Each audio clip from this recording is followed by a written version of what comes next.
Hello students, good morning. After discussing about the rights of a debenture holder, our next topic is debenture trust deed.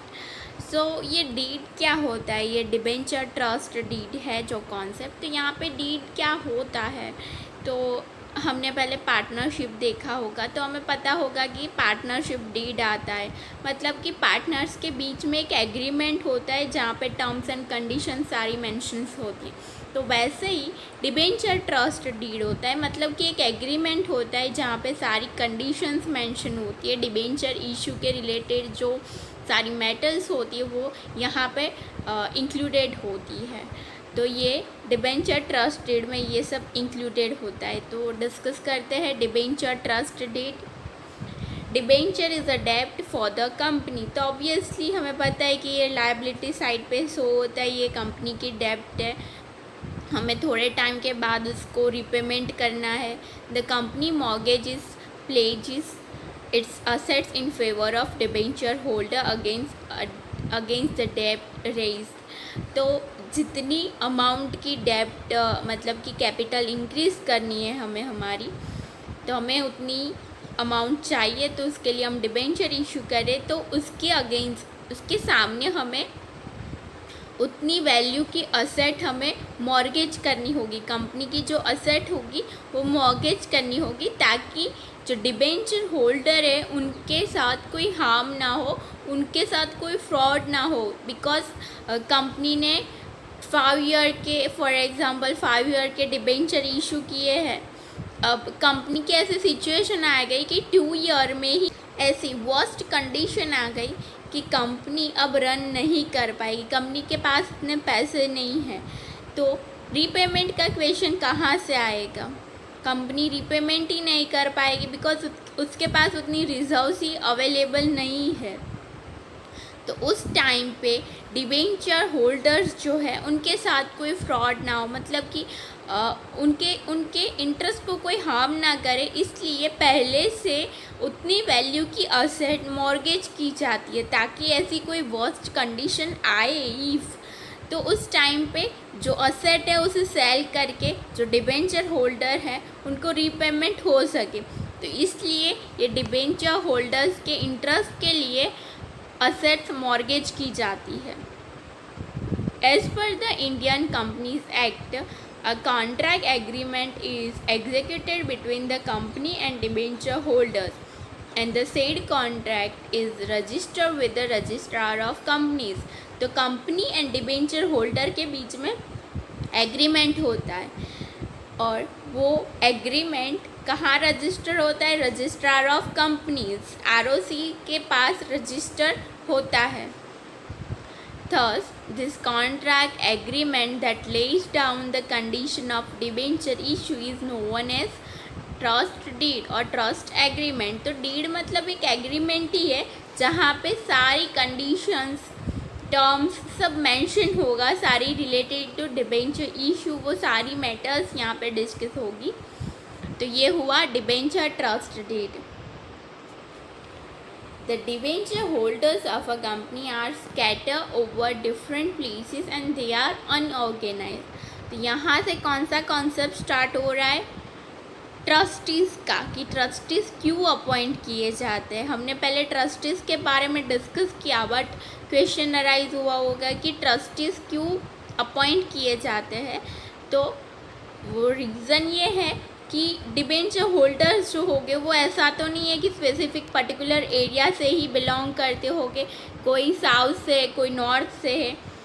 तो यहाँ पे debenture holders बहुत different area places से belong करते हैं, वो unorganised हैं।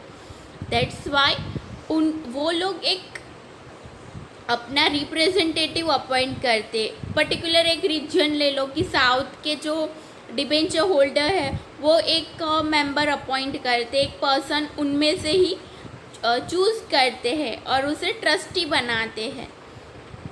तो वैसे ट्रस्टी बनते हैं क्योंकि वो डिबेंचर होल्डर्स जो है वो डिफरेंट प्लेसेस से बिलोंग करते हैं, वो अनऑर्गेनाइज्ड होते हैं। तो वो अपने जैसे मतलब सारे डिबेंचर होल्डर्स उनमें से ही कुछ पर्सन्स को अपॉइंट करते, चूज़ करते एज अ ट्रस्टीज, और ट्रस्टी अब क्या करेगा कि डिबेंचर होल्डर के इंटरेस्ट को कोई हार्म ना करे, इस रिगार्डिंग वो वर्क करेगा. In such circumstances, to safeguard the interest of debenture holders, their representatives are nominated as trustees of debenture holders and they represent the vast group of debenture holder. तो जो person nominate हुआ होगा वो उस सारे group को represent करता है.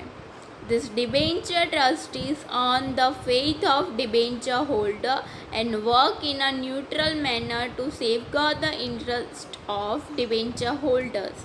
वो न्यूट्रल मैनर में वर्क करता है, किसी के साथ भेदभाव नहीं करता है और इन डिबेंचर होल्डर के इंटरेस्ट के लिए वो वर्क करता है. When a situation arises about the fixed or floating charge, the action is taken in accordance with the trust deed. Fixed और फ्लोटिंग चार्ज मतलब कि जो असेट्स है उसके ऊपर जो चार्ज लगता है वो फिक्स होगा या फ्लोटिंग चार्ज होगा, तो वो डिबेंचर ट्रस्ट डीड में मेंशन हुआ होगा, तो वो उस अकॉर्डिंग डिसाइड करते हैं. Once a trust deed is registered with the registrar, any amendment in the same can be made with the approval of debenture holders general meeting. तो ये जो ट्रस्ट डीड प्रिपेयर हुआ है उसमें कोई चेंजेस करने, कोई मैटर है जिसमें कुछ चेंजेस करने हैं, तो वो करने के लिए जो डिबेंचर होल्डर की जनरल मीटिंग मिलती है उसमें रिजोल्यूशन पास होना रिक्वायर्ड होता है. अब डिबेंचर ट्रस्ट डीड में क्या क्या थिंग्स होती है जो मेंशन होती है वो डिस्कस करेंगे. The following particulars are included in a trust deed. और वो डॉक्यूमेंट्स, वो मैटर्स कौन कौन सी है जो यहाँ पे डिस्कस होती है. First is primary information of a company. तो डिबेंचर ट्रस्ट डीड में फर्स्ट और प्राइमरी थिंग क्या होगी, तो primary information of a company, company की प्राइमरी इंफॉर्मेशन यहाँ पे मेंशन की जाती है. Then description of a debenture issue, information of security, assets, mortgage. Debenture जो इश्यू कर रहे उसका डिस्क्रिप्शन होगा कि कितने नंबर्स में इश्यू हो रहा है, पर शेयर वैल्यू, पर डिबेंचर वैल्यू कितनी है. Information of security, assets, mortgage. तो डिबेंचर इशू के अगेंस्ट में जो सिक्योरिटी और असेट्स जो मॉर्गेज की है कंपनी ने उसकी डिटेल्स होगी. Particulars of the appointment of debenture trustees.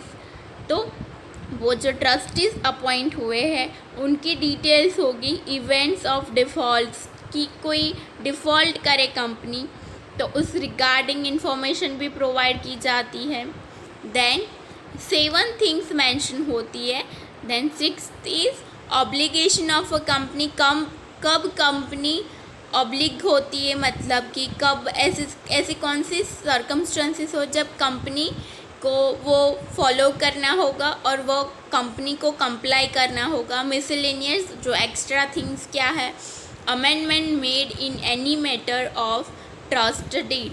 तो ट्रस्ट डीड में इफ़ कोई चेंजेस होता है तो वो भी वहाँ पे मेंशन होता है. अमेंडमेंट मेड इन, तो मतलब कि पहले डिफरेंट था, अब आपने कोई वहाँ पे एड ऑन किया है तो वो एज अमेंडमेंट शो करेगा. Company is liable for payment of stamp duty on trust deed.